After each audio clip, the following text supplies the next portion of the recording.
The Brazos County Health District, along with the Pride Community Center, bring you A History of HIV. HIV, or the human immunodeficiency virus, is a virus that attacks cells that helps the body fight infection, making a person more vulnerable to other infections and diseases. It is spread by contact with certain bodily fluids of a person with HIV, most commonly during unprotected sex or through sharing injection drug equipment. AIDS is the late stage of the HIV infection that occurs when the body's immune system is badly damaged because of the virus. A person with HIV is considered to have progressed to AIDS when either the number of their CD4 cell count falls below 200 cells per cubic millimeter of blood, or they develop one or more opportunistic infections regardless of their CD4 count. Details of the origin of HIV remain unclear.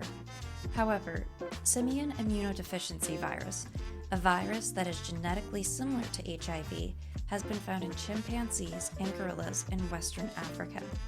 The practice of hunting, butchering, and eating the meat of chimpanzees may have allowed the transmission of the virus to humans, probably in the late 19th or early 20th century. Genetic studies of a pandemic strain of HIV, known as HIV Group M, have indicated that the virus emerged between 1884 and 1924 in Central and Western Africa. Researchers estimate that the strain of the virus began spreading throughout these areas in the late 1950s. Later, in the mid-1960s, an evolved strain of HIV called Group M, subtype B, spread from Africa to Haiti.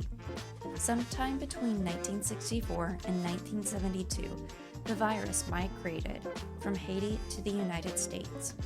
The virus spread within the United States for about a decade before it was discovered in the early 1980s.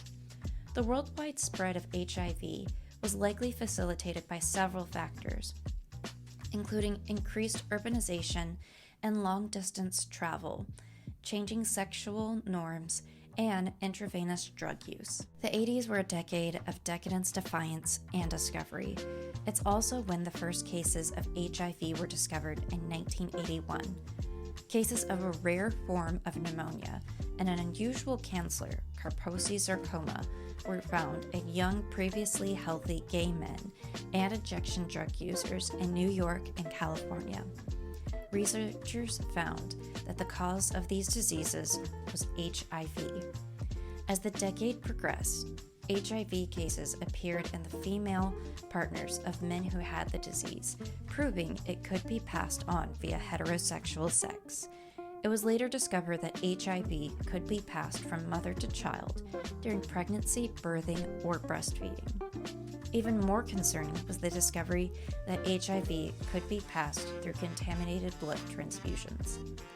In 1984, a teenager from Indiana who acquired HIV through contaminated blood products used to treat his hemophilia was diagnosed with HIV. This teenager was Ryan White, and he used his diagnosis as a platform for advocacy for those with HIV. This led him to be banned from school a year later. Ryan's bravery shone a light on the disease and shifted the public perception. Ryan sadly died from complications related to HIV in 1990.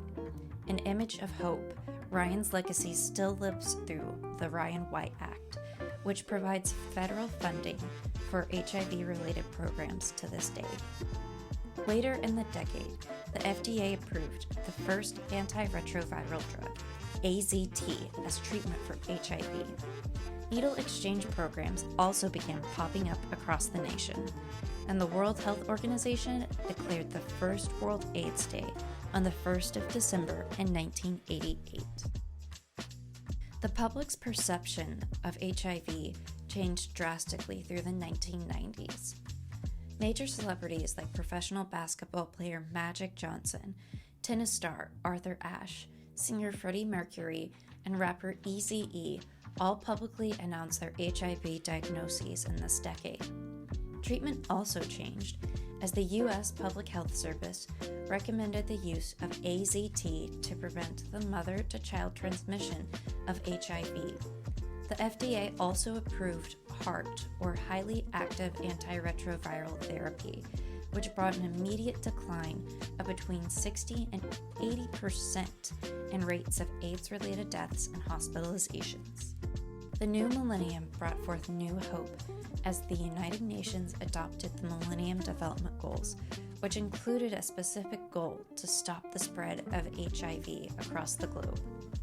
Throughout the decade, generic forms of HIV medicines drove several major pharmaceutical manufacturers to reduce drug prices, making HIV treatment more affordable and accessible. In 2007, one of the biggest breakthroughs in the fight against HIV occurred as the Berlin patient was cured of HIV.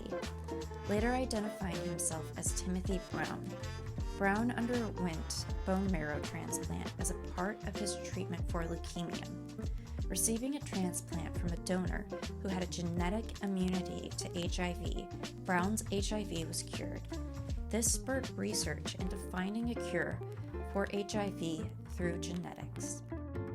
The 2010s were marked in innovations and prevention. Results from the HPTN 052 trial showed that early initiation of antiretroviral treatment reduced the risk of HIV transmission by 96%. In 2012, the FDA approved PrEP, or pre-exposure prophylaxis, for HIV-negative people to prevent the sexual transmission of HIV. In 2014, UNAIDS launched the ambitious 90-90-90 by 2020 initiative. The goals were to have 90% of people with HIV to be diagnosed, 90% of those diagnosed to be accessing antiretroviral treatment, and 90% of those accessing treatment to achieve viral suppression. 2017 brought us the Undetectable equals Untransmittable campaign, or U equals U. This campaign spread the word that people with HIV whose viral load was undetectable cannot pass HIV on to their partners through sexual contact. 2021 marks the 40th anniversary of the first cases of HIV being diagnosed. Events and activities are held across the country to remember the lives that were cut short by this terrible disease and celebrate the resilience and dignity of more than 38 million people living with HIV worldwide. Although we have progressed, there's still far more that can be done. What can you do to stop HIV in your community? First, fight the stigma. Stigmas create fear, which keep people from getting tested and getting on medication. Secondly, use protection. Whether it's going on PrEP or using condoms, you have to make sure that you protect yourself from HIV. And lastly, make sure that testing for HIV and other STIs is a part of your regular healthcare routine.